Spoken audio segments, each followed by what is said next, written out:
Sterling Scholar says, I like your shirt. Let me know if you need me to embroider it. Thanks for the offer, but I'm pretty sure we can use one of our machines here if I really if I really wanted to.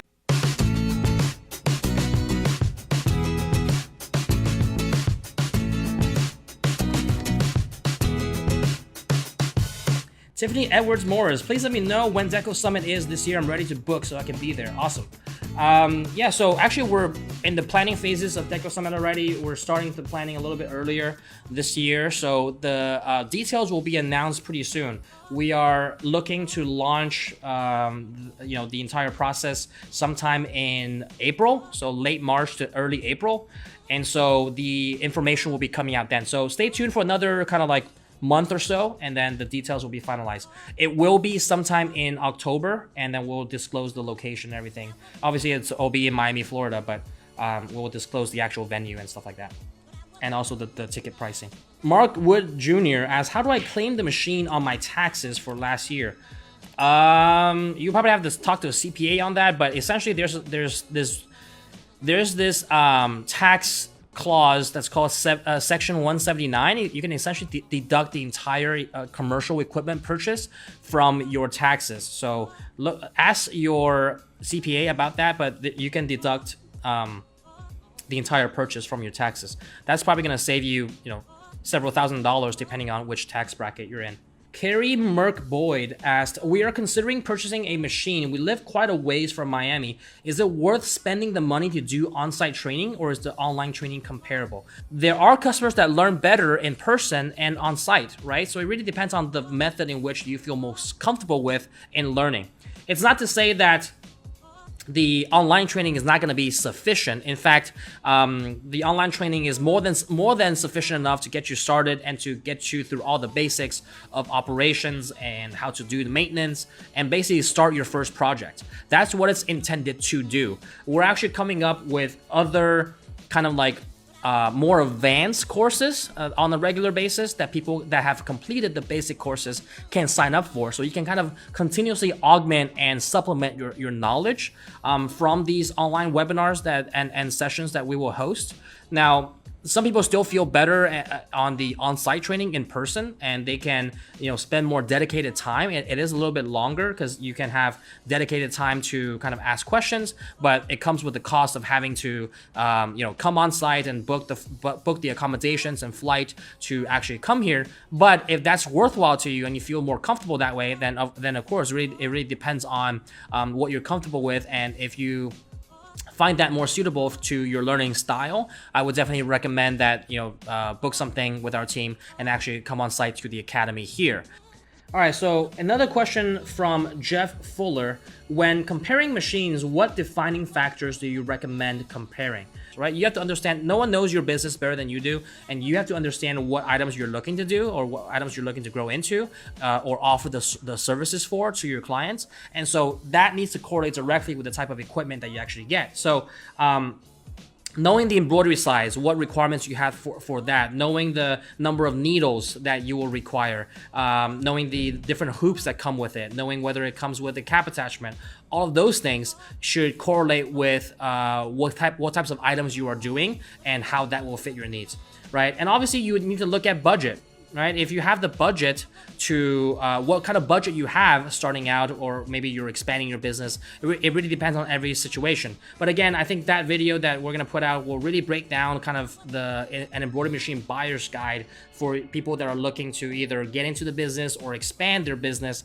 and really focus on what factors you should look at. It's a combination of the items that you're doing. It's a combination of your budget. It's a combination of the support that you'll be getting. What level of support are you confident and comfortable with? Are you going to be the type that's going to require a lot of hands-on training and have someone that you can always call and talk to guide you through certain issues or things that or how to do certain things or user error? Those things are all questions to ask, and then finding a reputable brand to go with that kind of checks off as many boxes as possible would be the way to go. Jason Subic asked, working from home seems to sometimes hinder me. Is there a better way to explain you don't have a location?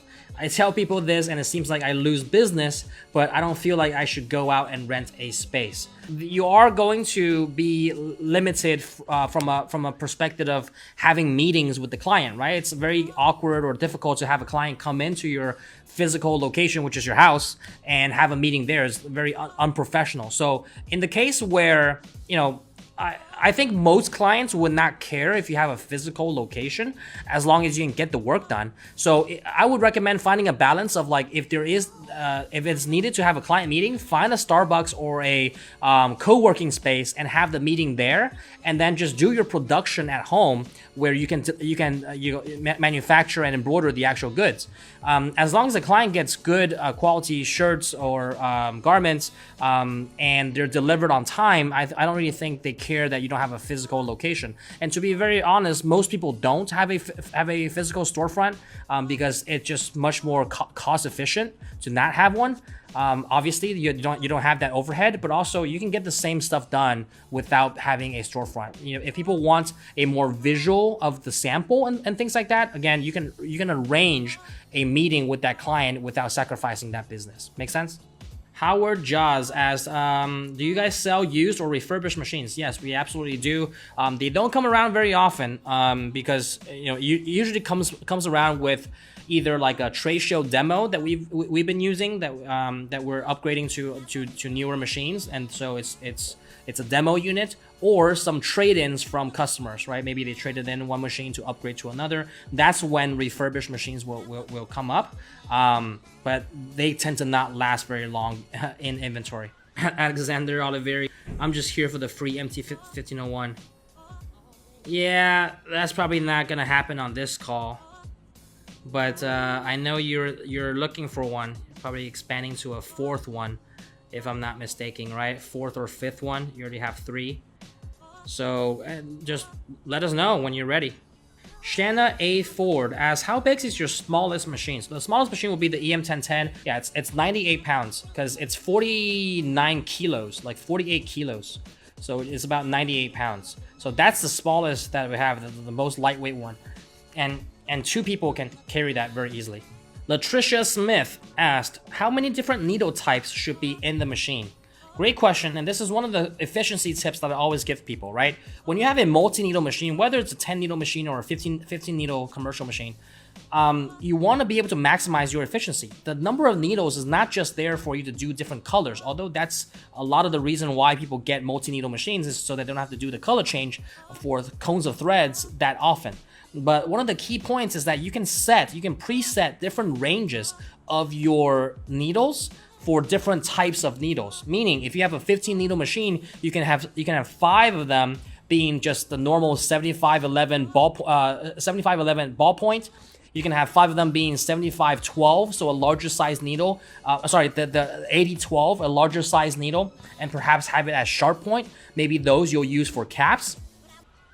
And then another 5 for, you know, maybe a smaller size needle, right? That you can do like knit garments with, or smaller lettering for, maybe a 65-9 needle. All of those things are things that can maximize your efficiency. Essentially, you get 3 ranges of needles on one head without having to change those out constantly. That way, when you're doing a cap, you don't have to like change out the needles right on the spot. You already have a range that's preset for caps.